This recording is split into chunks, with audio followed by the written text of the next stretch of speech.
Assalamualaikum warahmatullahi wabarakatuh. Good morning, ladies and gentlemen. Best wishes for all of us. I'm Falda Zahira Sidki, and also my specialty program is criminal law. Today, I will present my final project, which is my scientific article under the guidance of Mr. Maman Budiman SHMH, entitled Gambling Under the Guise of Trading and Stock Investment, Direction of the Judge's Decision Toward Every Letter. And the second one, even though various gambling sites under the guise of trading and stock investment had been blocked, in fact, online gambling under the guise of trading still occurs a lot, and the police are still receiving many reports from victims of these online gambling activities. This is the end of my presentation slide. So, and also thank you for your attention. I'm Falda Zahira Sidki dari Suka Asih Kalun-Alun. Terima kasih atur nuhun. Wassalamualaikum warahmatullahi wabarakatuh. Hai guys, Falda's back. Yay! Jadi di video kali ini aku mau ngebahas sesuatu yang banyak banget ditanyain sama adik kelas aku, ya sama orang lain juga gitu ya, terutama adik kelas yang ada di Unpas atau Fakultas Hukum Universitas Pasundan, oke? Tapi sebelum aku bahas itu semua, aku mau ngucapin banyak-banyak terima kasih nih untuk orang-orang baik yang udah ngedoain aku. Many thanks to people who pray for me a lot. Karenanya aku bisa bertahan dan lulus dengan IPK 4,0 dalam jangka waktu kuliah 3,5 tahun. Ditambah aku juga aktif berkegiatan di luar kampus seperti menjadi ajudan milenial Gubernur Jawa Barat Bapak Ridwan Kamil dan lain sebagainya. Jadi aku bukan tipe mahasiswa yang kupu-kupu gitu ya, mahasiswa yang kuliah pulang gitu. Ya walaupun banyak lika-liku perjuangan di dalamnya, tapi alhamdulillah itu semua berjalan dengan lancar-lancar aja sampai akhirnya lulus tanpa skripsi. Yay. Like it all won't work without doa-doa dari orang baik gitu loh. Jadi once again I want to say thank you very much to all of you guys. Thank you. Oh ya, sebelumnya aku mau disclaimer dulu. Kalau yang aku bahas sekarang di sini adalah semua hal yang sesuai dengan pengalaman aku pribadi dan sesuai dengan kurikulum kampus yang diterapkan pada saat aku berkuliah gitu ya. Oke, without any further ado, let's start it. Yang pertama, yaitu tahapan sebelum lulus. Oke, jadi bahasan yang pertama ini aku mulai dari tahapan-tahapan yang aku lalui sebelum lulus gitu ya. Karena banyak banget juga nih yang nanya, pengen dijelasin gitu. Pas mau deket-deket lulus itu tahapan-tahapannya seperti apa sih gitu. Nah, mereka pengen dijelasin, jadi aku bakal jelasin di sini.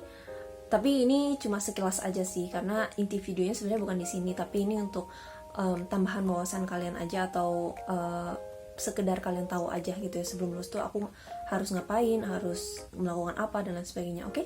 So aku bakal bahas dari semester 7 ya, karena pokoknya kalau dari semester 1 sampai semester 6 itu kita hanya menjalankan mata kuliah yang biasa aja gitu loh, yang kayak datang ke kampus terus kita diajarin, terus kita nanti nyatet, terus juga UTS UAS kayak gitu lah. Pokoknya yang hal-hal mata kuliah biasa gitu. Nah, kalau kamu udah masuk semester 7, kamu bakal ketemu mata kuliah yang beda dari mata kuliah yang biasa, yaitu salah satunya ada yang namanya magang atau KKM. Nah, kalau aku waktu itu diharuskannya minimal magang itu 3 bulan. Jadi aku memutuskan untuk magang di Pengadilan Militer 209 Bandung selama 3 bulan. Nah, di semester yang sama, yaitu semester 7 ini, kalau kamu masih sanggup menjalankan mata kuliah yang namanya penulisan hukum dan beberapa mata kuliah sisa lainnya, kamu bisa ngambil itu semua. Tapi itu kalau kamu sanggup ya. Karena apa? Karena ada imbauan sih bagi yang nggak sanggup mengambil itu semua. Ya, mending jangan dipaksa sih. Dan bisa ambil penulisan hukumnya itu nanti di semester 8 berarti. Kalau aku termasuk yang sanggup sih, jadi aku ngambil di semester 7 itu aku ngambil mata kuliah magang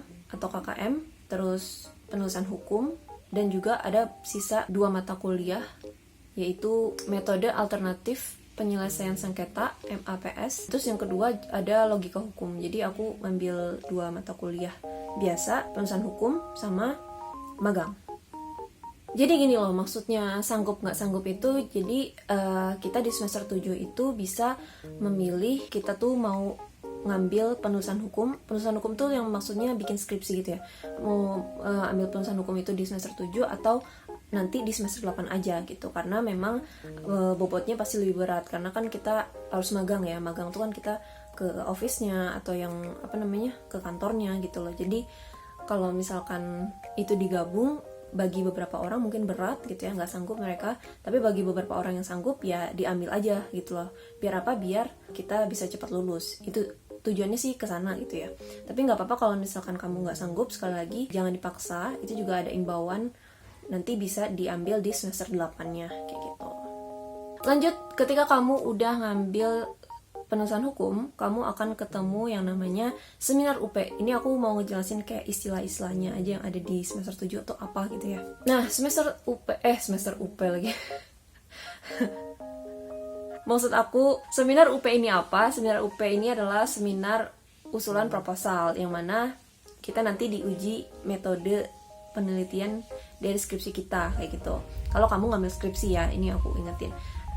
Jadi, seminar UP ini bisa diajukan 2 bulan setelah bimbingan skripsi, gitu.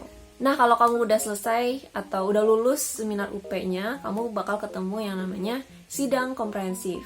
Gitu ya. Atau biasanya orang bilangnya sidang kompre lah gitu. Sidang kompre ini bisa kita ajukan 3 bulan setelah 2 bulan tadi gitu. Jadi 3 bulan setelah seminar UP. Jadi istilahnya ini kita start mulai di sini, terus 2 bulan setelah bimbingan itu kita bisa seminar UP atau seminar usulan proposal. Terus nanti 3 bulan lagi baru kita ketemu yang namanya sidang kompre atau sidang komprehensif gitu ya. Nah, di sidang komprehensif ini kita itu intinya gitu, kita diuji secara materi skripsi kita apa yang kita teliti, kemudian juga dalam-dalamnya kayak substansinya seperti apa, dan juga kita diuji komprehensif, istilahnya keseluruhan. Apa aja sih yang telah kita pelajari dari semester 1 sampai semester akhir gitu ya. Jadi nanti bakal ada dosen pengujinya di sana di suatu ruangan itu ya. Terus juga bakal ada dosen pembimbing kita gitu. Nah, kalau kamu udah lulus sidang kompre, berarti kamu udah sah nih menyandang gelar sarjana. Kalau fakultas hukum ya berarti menyandang gelar sarjana hukum gitu. Kayak aku kemarin sidang komprenya itu tanggal 16 Maret 2023. Jadi pada saat tanggal itulah kan siangnya langsung dibacain gitu ya. Lulus predikatnya A dan lain sebagainya. Nanti bakal aku taruh juga videonya.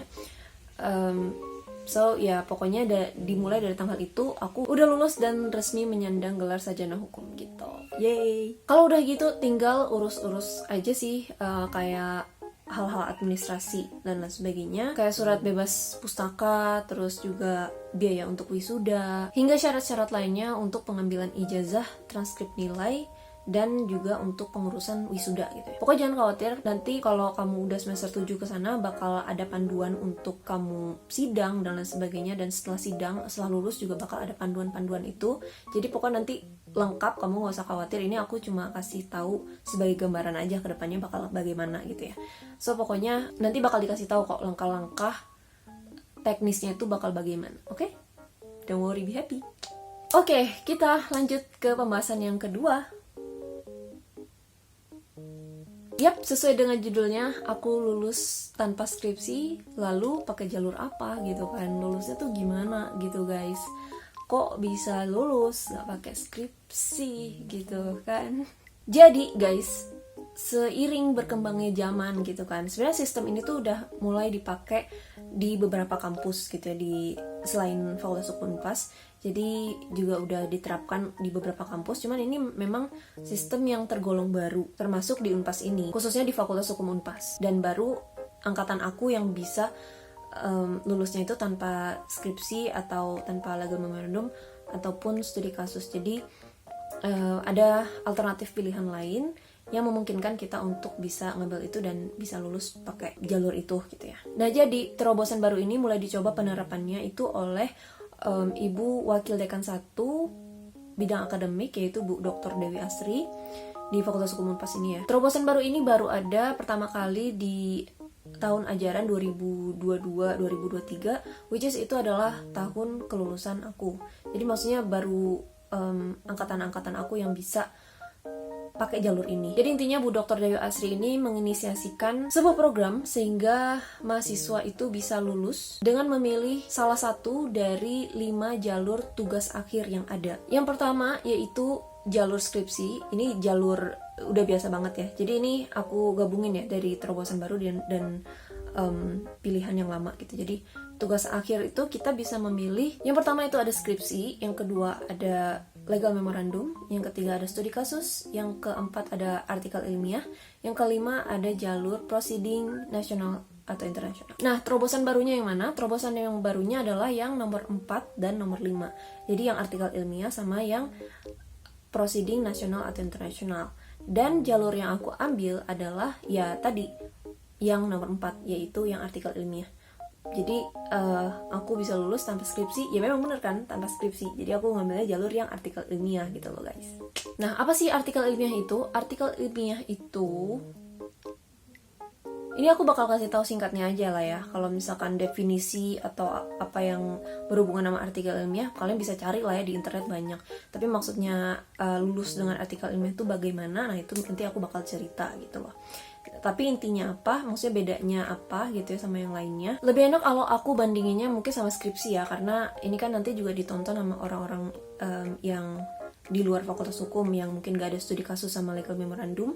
Jadi aku bandinginnya sama skripsi aja ya. Intinya kalau bedanya antara artikel ilmiah sama skripsi, kalau skripsi itu kita teliti dulu, baru nanti ke seminar UP, terus juga ada sidang kompre, terus baru nanti di-upload ataupun dipublikasi di repositori kampus gitu kan. Nah, beda sama artikel ilmiah. Kalau artikel ilmiah itu kita bisa milih antara boleh yang bisa berdasarkan penelitian atau juga bisa berdasarkan hanya gagasan atau ide pikiran kita. Dan sebelum sidang kompre, artikel ilmiah kita harus sudah siap untuk dipublikasikan di dalam sebuah jurnal yang terakreditasi, ditandai dengan adanya LOA atau Letter of Acceptance. Jadi intinya kalau skripsi, sebelum sidang atau sebelum seminar UP, kita tuh tidak diharuskan untuk mempublikasikan apapun dimanapun gitu ya. Sedangkan kalau untuk artikel ilmiah, kita diharuskan untuk mempublikasikan artikel ilmiah kita sebelum sidang kompre gitu. Jadi intinya itu sih. Ada banyak perbedaan sebenarnya, kayak misalnya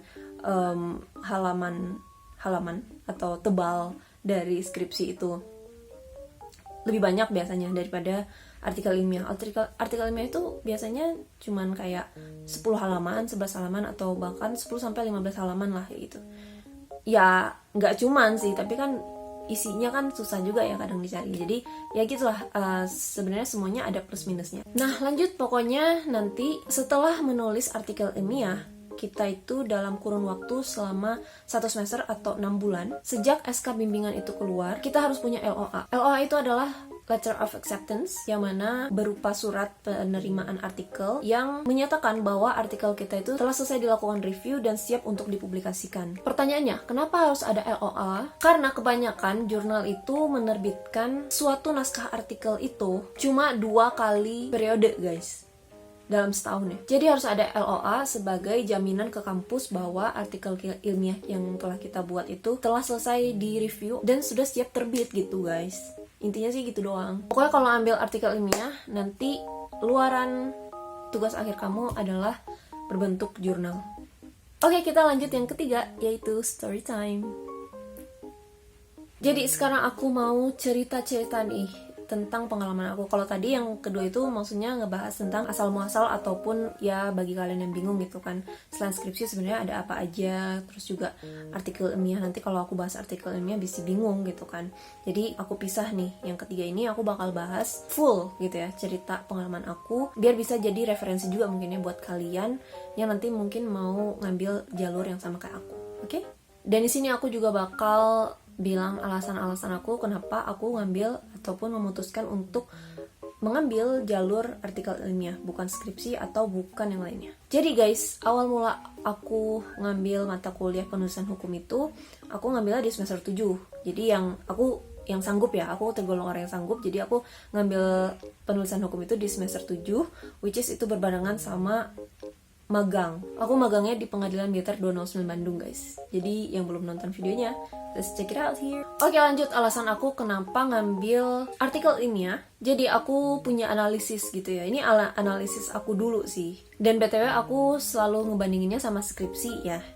Ini pemikiran-pemikiran aku dulu, dan aku juga selalu ngebandinginnya sama skripsi. Kenapa? Karena pilihan aku tuh maunya dulu tuh kalau nggak ngambil artikel ilmiah, ya udah aku pasti skripsi gitu. Aku nggak ada kayak pemikiran lain kayak aku mau ngambil studi kasus atau legal memorandum atau proceeding, itu aku sama sekali nggak ada pikiran kesana. Jadi aku murni kayak mikir kalau artikel ilmiah ini gak jalan, plan B aku adalah ngambil skripsi gitu. So gini, aku mikir kayak yang pertama, artikel ilmiah itu halamannya lebih sedikit dibandingkan dengan skripsi gitu ya. Walaupun aku nggak tahu pasti sih kalau skripsi itu berapa sih tebalnya. Ada yang bilang kayak, nggak tahu ya kalau hukum ya, kalau ada yang bilang sampai kayak 100-an gitu, atau pokoknya kurang dari 100-an.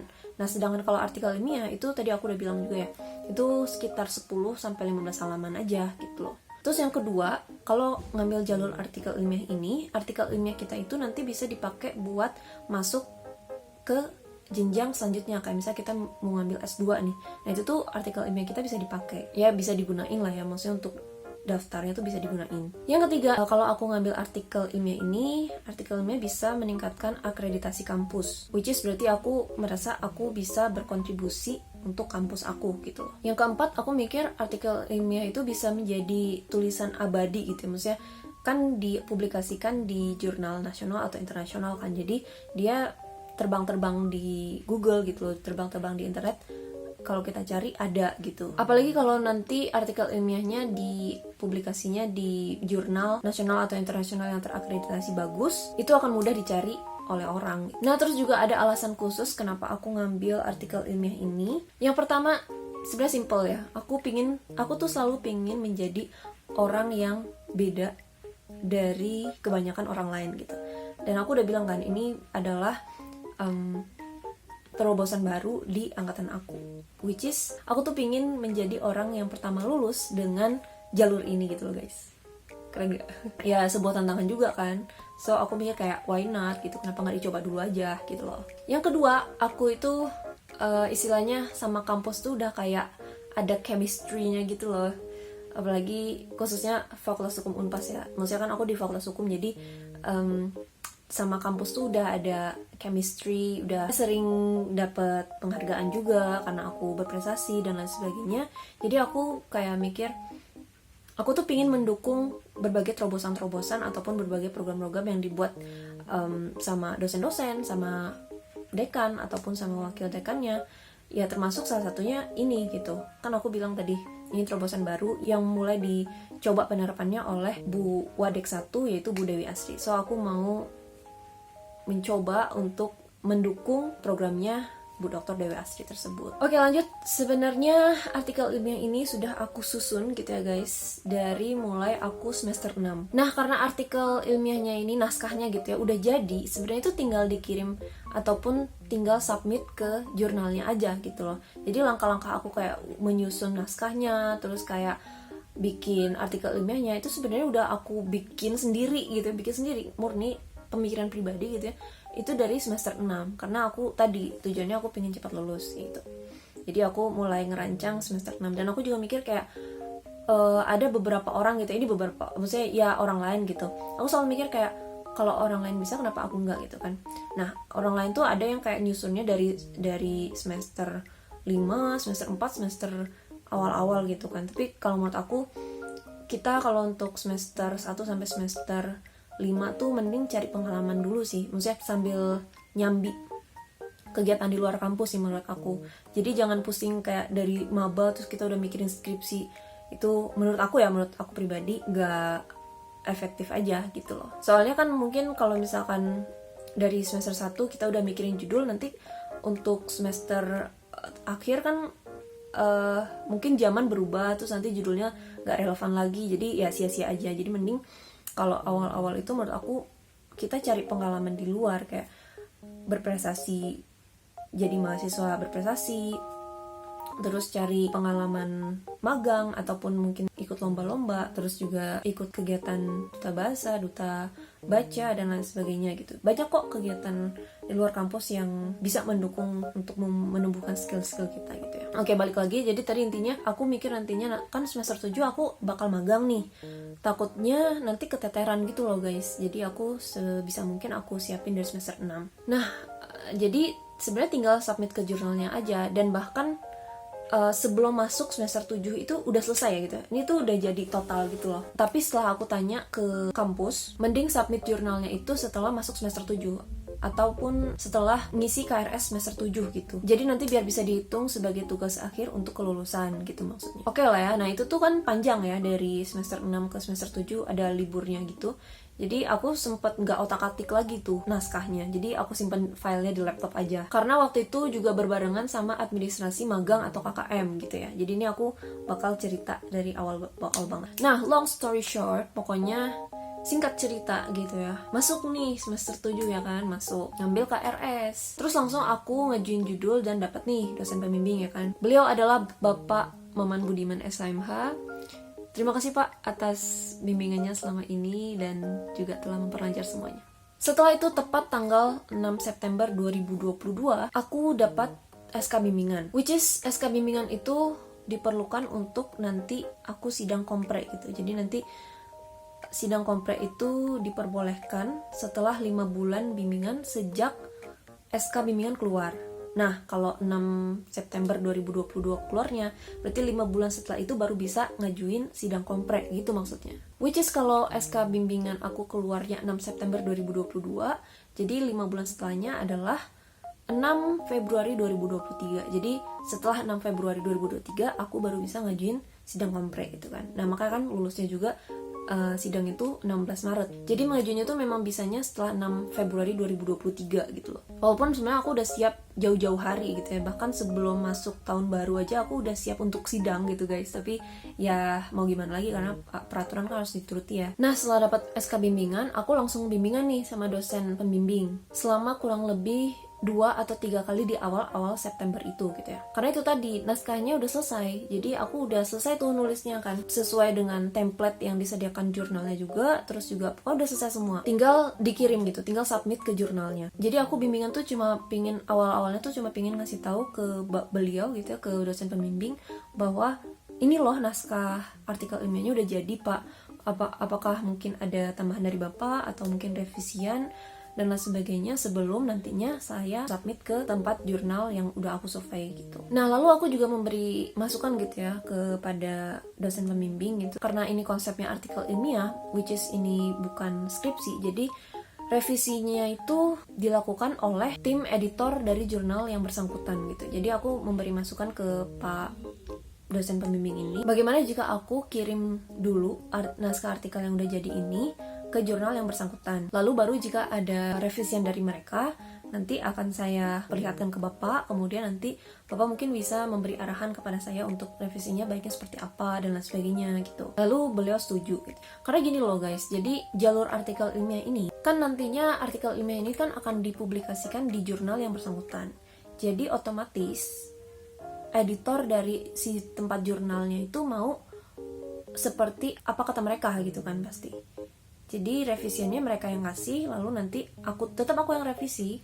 Tapi karena ada dosen pembimbing, jadi aku minta arahan dan lain sebagainya ke beliau. Apakah mungkin ada penambahan atau dari segi penulisannya bagaimana dan lain sebagainya gitu loh. Karena tempat jurnalnya sendiri kan kayak gak mau lah artikel ilmiah ini tuh yang dipublikasikan di tempat mereka nanti kayak misalnya ada kurang-kurang atau ada mungkin plagiarisme dan lain sebagainya gitu kan. Jadi sekali lagi beda gitu ya sama skripsi. Kalau skripsi itu kita nggak diharuskan untuk publikasi di mana-mana sebelum sidang kompre. Cuman nanti skripsi itu bakal dipublikasikan di repositori kampus sendiri, dan itu tuh yang publikasi juga kampus gitu. Itu pun dipublikasikan nanti setelah sidang. Artikel ini juga bakal dipublikasi di repositori kampus. Jadi dipublikasi 2 kali. Kita harus publikasi di jurnal atas usaha kita sendiri gitu ya.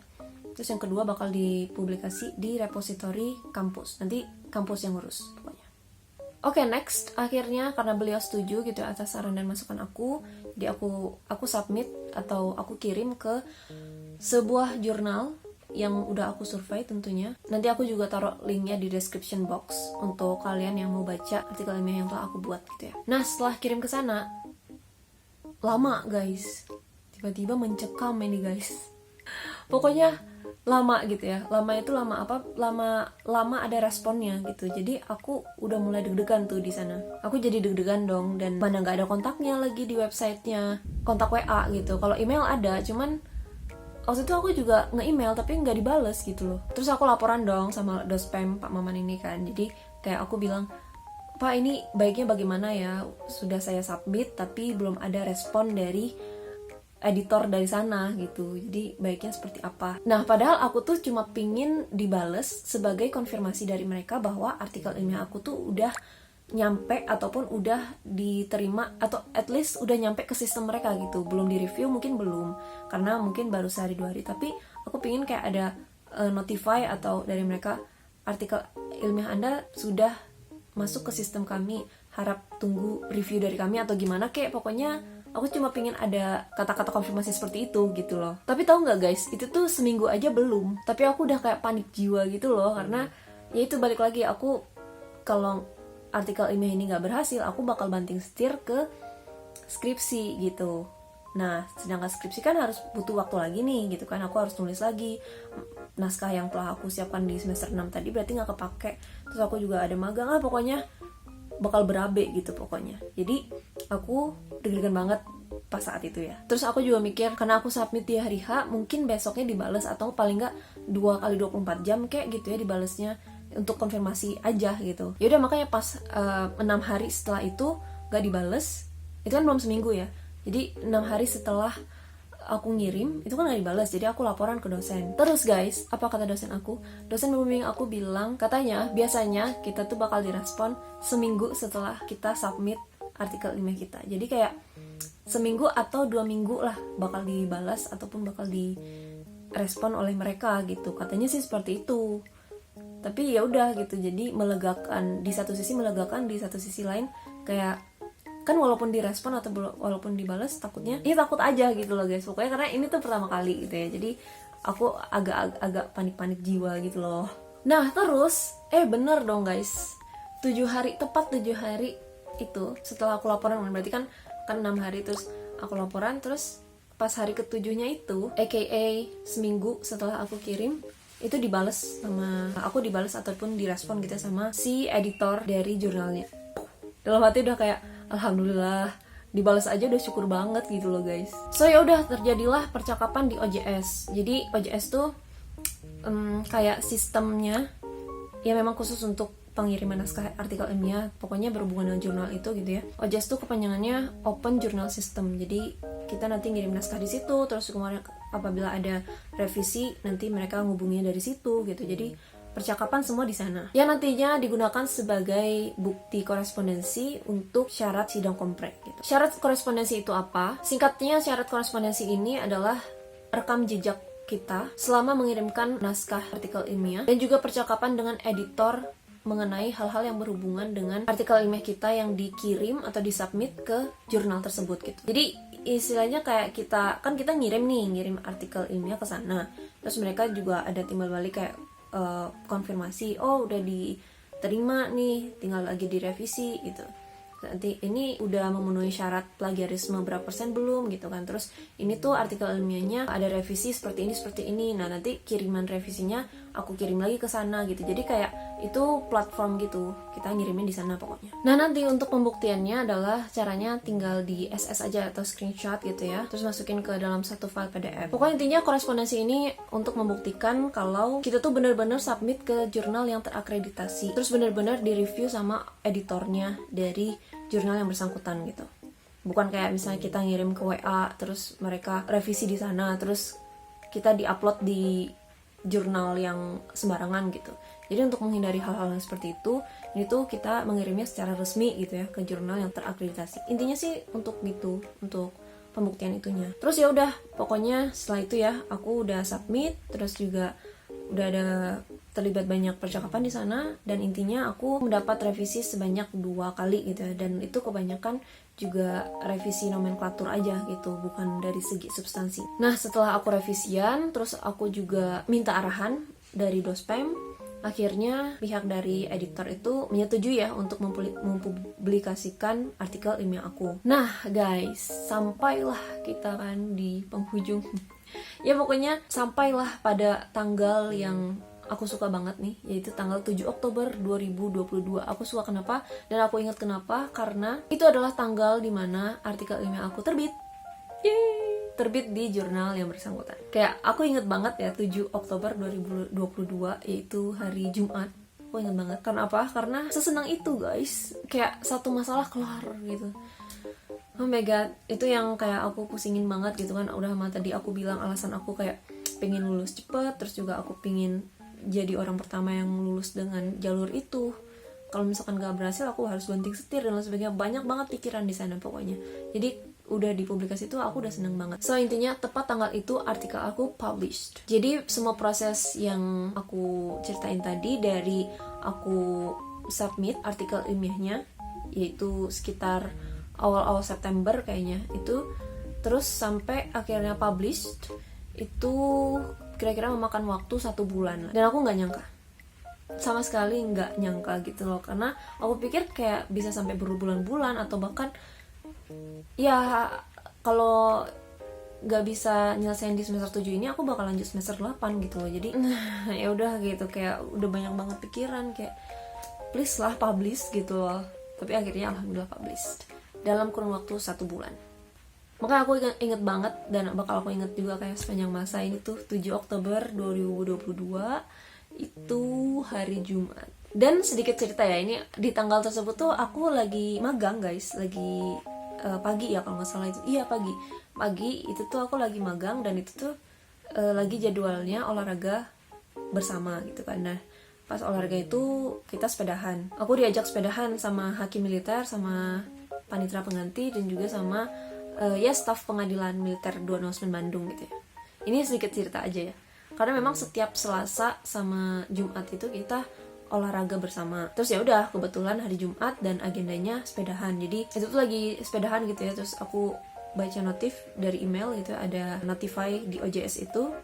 Terus ya udah gitu, artikelnya ternyata udah published dan aku dikasih surat keterangan publikasi. Terus aku udah bilang kan, jadi aku bikin penulisan hukum ini tuh di masa-masa aku juga lagi magang gitu. So ya selama revisian itu aku kayak mikir, kadang bingung gitu loh. Takutnya artikel ini udah capek-capek dibuat gitu kan, apalagi terobosan baru. Aku tuh nggak ada kayak bisa nanya ke kakak tingkat ataupun ke orang lain yang udah berpengalaman, karena ini terobosan baru lah, tau lah gimana kayak ini baru gitu loh guys, baru you know, new. Jadi ya harus berjuang sendiri. Paling kalau bingung ya nanya dosen pembimbing. Kalau dosen pembimbingnya juga kan kalau nanya kan kita harus ada waktunya, nggak bisa setiap saat juga ya. Jadi ya, tapi alhamdulillahnya dosen pembimbing aku tergolongnya orangnya lebih fleksibel daripada yang lain gitu ya. Jadi ya semua itu merupakan faktor-faktor yang mendukung aku juga akhirnya bisa selancar ini. Terus juga di satu sisi aku kadang bingung tuh, karena aku sambil magang ini, aku magang masuk tuh 12 September 2022 gitu. Jadi sama magang ini kadang ya you know lah gitu kan, situasi di kantor kadang sampai malam belum memungkinkan untuk pulang gitu, karena kan ya kita banyak diskusi berbobot kadang aku di sana. Terus banyak tukar pikiran juga gitu. Kadang sidang pengadilan militer juga sampai malam gitu guys. Walaupun ya kadang udah disuruh pulang juga, tapi kadang juga kita bertukar pikiran gitu kan. Karena kan nggak enak ya mendahului, kayak misalkan pulang duluan gitu kan. Ya sebenarnya nggak apa-apa sih untuk magang, cuman kan aku ini juga ajang aku berlatih kalau misalkan nanti aku masuk ke dunia kerja gitu ya. Mungkin aku bukan di dunia kayak militer dan lain sebagainya juga, tapi at least tau lah dunia kerja tuh gimana, kondisi, situasi atau vibe orang kantor tuh gimana gitu. Jadi kadang malamnya tuh nggak sempat ngerjain revisian, sedangkan besoknya udah harus bangun pagi lagi, terus juga pulangnya malam lagi. Jadi kadang bingung gitu loh ngerjainnya kapan. Sedangkan kalau ngerjainnya weekend itu nanti dosennya nggak bisa di chat gitu kan dosen kan weekday lah kita chatnya gitu. Jadi ya kadang serba salah gitu juga. So ya di hal-hal yang gitulah yang kadang aku bingung. Tapi alhamdulillahnya semua itu lancar jaya sampai akhirnya dipublish. Untuk kasus aku atau untuk pengalaman aku ini, artikel ilmiah aku tuh langsung dipublish gitu ya. Jadi aku langsung dikasih surat yang namanya surat keterangan publikasi, bukan LOA. Nah kalau LOA itu kan surat keterangan kalau artikel tersebut itu sudah direview dan siap untuk dipublikasikan. Jadi belum dipublikasi, hanya dia tuh udah masuk ke dalam antrean untuk dipublikasi. Sedangkan kalau artikel ilmiah aku itu udah dipublikasi gitu. Jadi beda, bukan LOA yang aku dapat, tapi langsung surat keterangan publikasi. Gini aja deh, misalnya kita submit kan di sini. Nah, terus rentang sini kita revisian, dan terus sampai sini, oke, udah siap di-publish nih. Nah, keluar LOA di sini. Nah, terus ke sini lagi nunggu waktu. Nah, pas di sini kita tuh udah dipublish artikelnya. Jadi aku dari submit langsung melewati ini, nggak ada LOA, jadi aku nggak dikasih LOA ya. Kenapa bisa seperti itu? Karena sebenarnya tergantung pinter-pinternya kita nyari jurnal yang mungkin belum dalam antrian banyak gitu kan, atau ya nyari jurnal yang memungkinkan untuk kita bisa segera dipublikasikan gitu artikelnya. Jadi aku untuk kasusku seperti itu ya, aku langsung dapat surat keterangan publikasi. Nah, kalau dari kampus sih sebenarnya mensyaratkan hanya bisa sampai tahap yang LOA ini, gak usah sampai yang publikasi. Karena apa? Karena tadi balik lagi, publish itu biasanya lama gitu guys. Sedangkan suatu jurnal itu hanya mengeluarkan ataupun menerbitkan artikel itu 2 kali periode dalam 1 tahun. Jadi kayak misalnya Januari sama Juni gitu, atau enggak misalnya Juni sama Juli, atau Juni sama Agustus. Jadi kayak cuma 2 bulan gitu. Dan itu yang dipublikasikan kayak cuman 2 jurnal atau 2 volume gitu kan, nggak banyak lah gitu. So balik lagi, karena aku udah dipublikasi, jadi aku nggak pakai surat LOA ya, karena kan minimal dapat LOA gitu. Jadi kalau misalkan udah publikasi itu justru lebih bagus kan, karena aku udah dipublish ya otomatis aku nggak dikasih LOA-nya. Nah, cerita setelah publish nih ya kan, setelah tanggal 7 Oktober 2022 itu, karena udah publish, aku sebenarnya kan kaget ya, aku kaget gitu, cuma sebulan udah bisa langsung publish gitu. Terus aku sisanya ngapain gitu kan sama penulisan hukum ini gitu. Karena itu tadi, aku bisa ngajuin sidang kompre itu hanya ketika setelah 5 bulan keluar SK. Jadi 6 Februari 2023 itu baru aku bisa ngajuin sidang kompre. Nah, karena publishnya itu pokoknya udah beres gitu ya, tentang artikel ilmiah ini udah memenuhi syarat semua, tinggal sidang doang.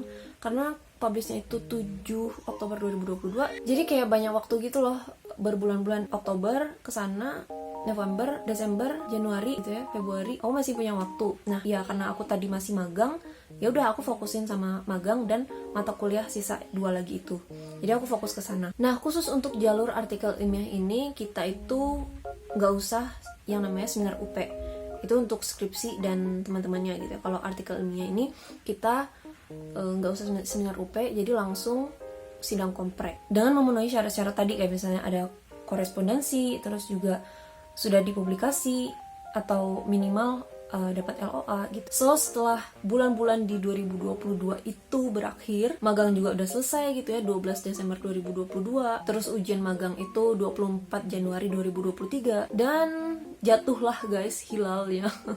Jadi tanggal sidang kompre aku itu jatuh di tanggal 16 Maret 2023. Itu adalah hari Kamis, which is di tanggal tersebutlah aku resmi lulus dan menyandang gelar sarjana hukum.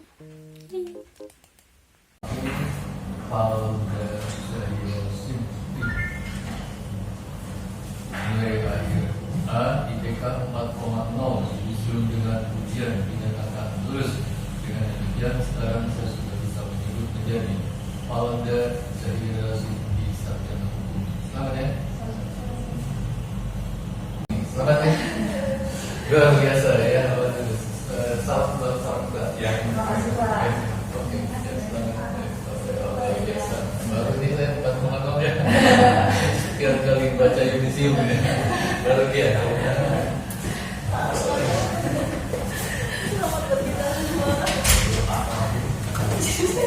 Oke, terakhir pokoknya pintar-pintar untuk menyusun strategi kelulusanmu ya. Semua ada plus minusnya, dan juga jangan lupa banyak-banyak berdoa ya.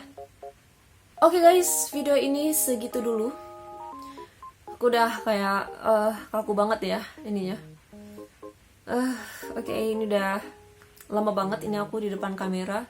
Jadi segitu dulu ya videonya. Jangan lupa untuk like, komen di bawah mau video apa lagi, mau part 2-nya tentang video ini juga boleh, komen aja di bawah.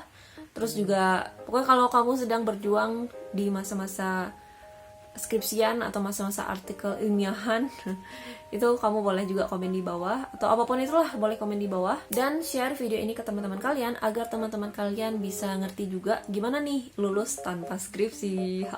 Jangan lupa juga untuk klik tombol merah di bawah, tombol subscribe, plus nyalain tombol notifikasinya agar kamu menjadi orang pertama yang tahu kalau aku upload video selanjutnya. Oke? Thank you guys for watching. Bye.